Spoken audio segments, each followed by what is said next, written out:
Hello বন্ধুরা, শুভ সকাল। তোমরা সবাই কেমন আছো? আশা করি তোমরা সবাই খুব ভালো আছো আর আমরাও খুব ভালো আছি। আমি বিথিকা আর আমার নতুন একটি ভ্লগে তোমাদের সবাইকে অনেক ওয়েলকাম। আর ভিডিওটির থাম্বনেল দেখে তোমরা সবাই বুঝে গেছো যে এই ভিডিওটা হচ্ছে জন্মাষ্টমীর ভিডিও। আর ভিডিওটা ছাড়তে না আমার একটু লেট হয়ে গেল। যাই হোক, সকাল সকাল ঘুম থেকে উঠে ছেলেকে রেডি করে স্কুলে দিয়ে এসে ঘরে এসে ঘরের বাসি কাজ সেরে তারপর স্নান করে তারপর আমি চলে এসেছিলাম পুজোর এখানে, কারণ এখানেও তো সবকিছু গোছাতে হবে, সব পরিষ্কার করতে হবে। আর এই সব কিছু কিন্তু আগের দিন বাবু রাত্রিবেলা সব কেনাকাটা করে নিয়ে এসেছিল। পুজোর এখানে সবকিছু রেডি করে আমি গেছিলাম রান্নাঘরে, কারণ আজ তো নিরামিষ, আর নিরামিষে আজকে করা হয়েছে পোলাও আর পনিরের সবজি। এই দুটো আইটেম বাবু রান্না করেছে আর আমি করেছি পায়েস, চালের পায়েস, আর আটা ময়ান দিয়ে রেখেছি, ওটা পরে আমি লুচি করব। তো এই ছিল আজকের মেনু, মানে জন্মাষ্টমী স্পেশাল।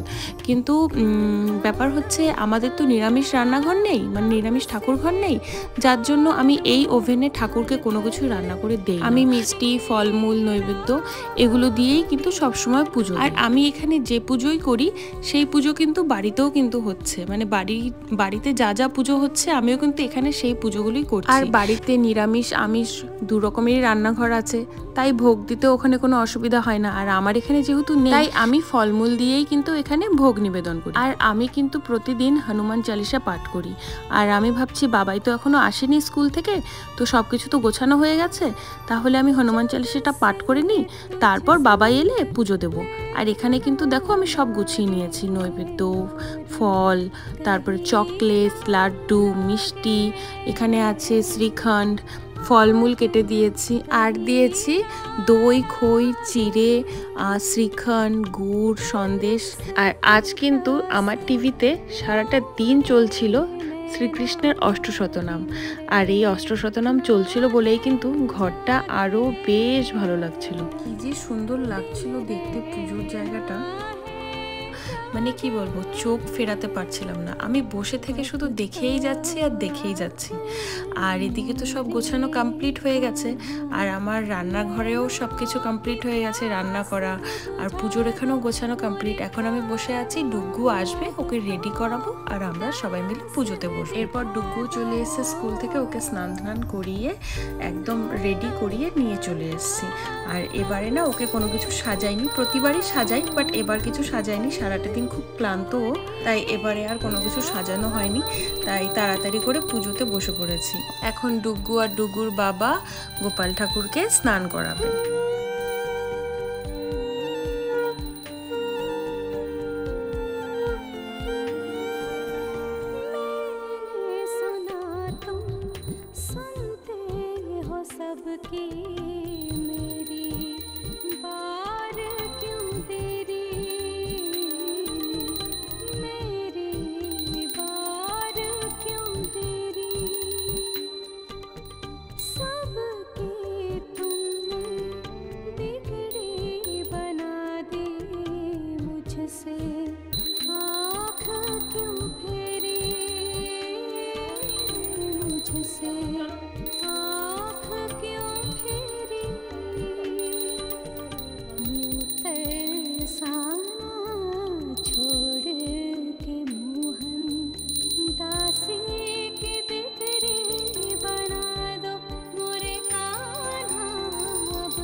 এরপর গোপালকে স্নান করানো হয়ে গেল, গোপালকে সুন্দর করে মালাটা পরিয়ে তারপর গোপাল যেখানে বসে সেখানে বসিয়ে ফুল দিয়ে সুন্দর করে সাজিয়ে দিলাম।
আমাদের পুজো একদম কমপ্লিট, খুব সুন্দর পুজো হয়েছে। আর আমাদের পুজোতে কিন্তু আমরা 3 জন ছিলাম না, আমাদের সাথে আরও একজন ছিল, আমার ভাই।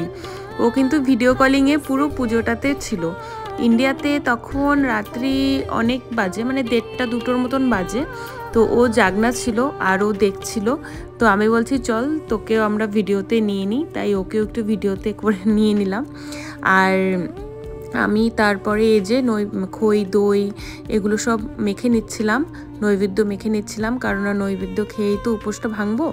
আর তারপরে আমার কিছু ফ্রেন্ডসরা আছে, তাদেরকেও প্রসাদ দিতে হবে। তো সেই জন্যে তাড়াতাড়ি করে আমরাও প্রসাদটা একটু নিয়ে নিলাম। তারপরে দুপুরের খাওয়া দাওয়া করে একটু রেস্ট নিয়ে ওদেরকেও কিন্তু আমি প্রসাদ দিতে যাব।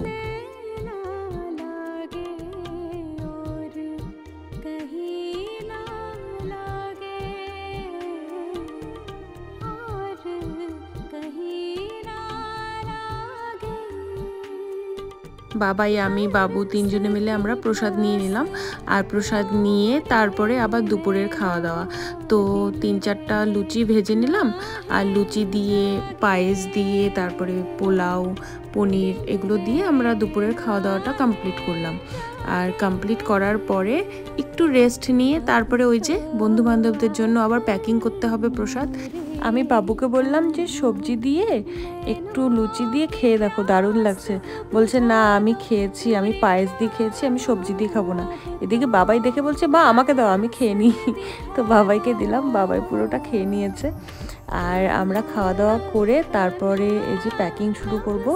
ঠাকুরের প্রসাদের সাথে মানে ফলমূলের সাথে আমরা যে দুপুরবেলা বানিয়েছিলাম পোলাও পনির লুচি পায়েস, তো ওগুলো কিন্তু আমি ওদের জন্য প্যাকিং করেছি, মানে সবার জন্যই বানানো হয়েছে।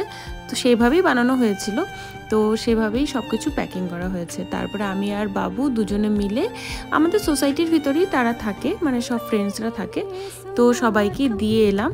আর তারপরে কিন্তু সন্ধ্যাবেলায় আমরা রেডি হয়ে যাচ্ছি এখন রাধাকৃষ্ণ টেম্পলে, এলএন রাধাকৃষ্ণ টেম্পল। আর এখানে এসে দেখি বাবা কি ভিড়, মানে পার্কিং তো ফুল, টেম্পলের যে পার্কিং মানে মন্দিরের যে পার্কিং সেটা তো ফুল একদম, আর তার আশেপাশের যে পার্কিংগুলো সেগুলোও ফুল। আর তারপরে আমরা এক সাইডে পার্কিং করে, মানে রাস্তার অপোজিটে পার্কিং করে রোড ক্রস করে আমরা যাচ্ছি মন্দিরের ভেতরে। আর মন্দিরের ভেতরে গিয়ে দেখি বাবা কি ভিড়, কি বিশাল লাইন, পুরো মন্দিরটা ঘুরে তারপর মন্দিরের ভেতরে এন্ট্রি হচ্ছে। মানে এত বড় লাইন, সেই মনে পড়ে গেছে মানে আমাদের ওদিকের পুজোর কথা, যে প্যান্ডেলের ভেতরে ঢোকার আগে কি বড় লাইন থাকে। তো বাইরেটা দেখো কি সুন্দর করে সাজানো হয়েছে। আর এরকমই কিন্তু কোনো প্রোগ্রামে এইভাবেই কিন্তু খুব সুন্দর করে সাজানো হয় লাইটিং দিয়ে, দারুণ লাগে দেখতে। তারপর আমরাও লাইনে দাঁড়িয়ে পড়লাম, আমরাও সবার পেছন পেছন যাচ্ছি, সবাই এগোচ্ছে আমরাও এগোচ্ছি। জুতো রাখার যে ঘরটা সেটাও পুরো ফুল হয়ে গেছে, এখন মানুষ এভাবেই জুতোগুলো রেখে রেখে যাচ্ছে। কি করবে, মন্দিরের ভেতরে তো আর নিয়ে যাওয়া যাবে না জুতো, তাই বাইরে এই সাইডে সাইডে করে রেখে যাচ্ছে, আমরাও সেভাবেই রেখেছি। আর এখানে কিন্তু প্রতিবার এরকম জন্মাষ্টমীতে এই দোকানগুলো কিন্তু বসে, মানে ছোট ছোট স্টলগুলো কিন্তু বসে এরকম জুয়েলারি নিয়ে। আর শুধু জুয়েলারি না, এখানে বুকস, তারপরে ড্রেস, তারপরে অনেক কিছুই বসে ছোট ছোট সব কিছু। খাবারের স্টলও আছে এখানে। আর সামনে যেহেতু নবরাত্রি গরবা, তো এগুলো যেহেতু আসছে, তো মানুষের কিন্তু একটু ক্রেজ আছে যে না এখান থেকে জিনিসগুলো নিলে তারা ইউজ করতে পারবে, আর অনেকেই কিন্তু নিচ্ছে।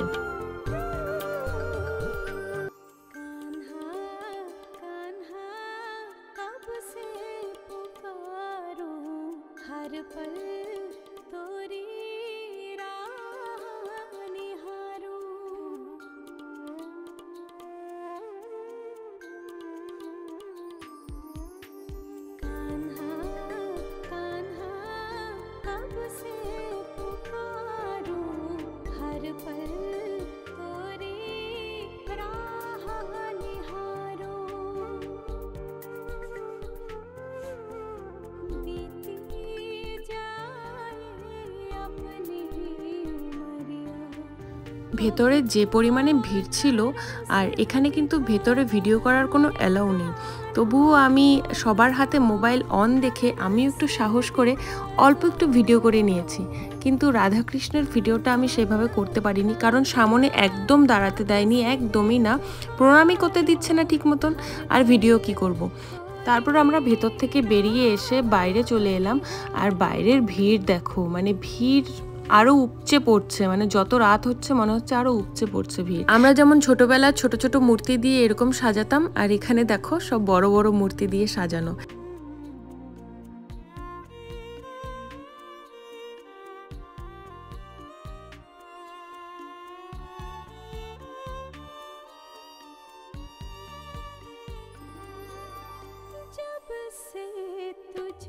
আজকের মতন ভিডিওটা আমি এখানে শেষ করছি। আমার ভিডিওটা যদি কিছু ভালো লেগে থাকে তো একটা লাইক করে দিও, আর জন্মাষ্টমীর ভিডিও তোমাদের কেমন লাগলো আমাকে কমেন্টসে জানিও।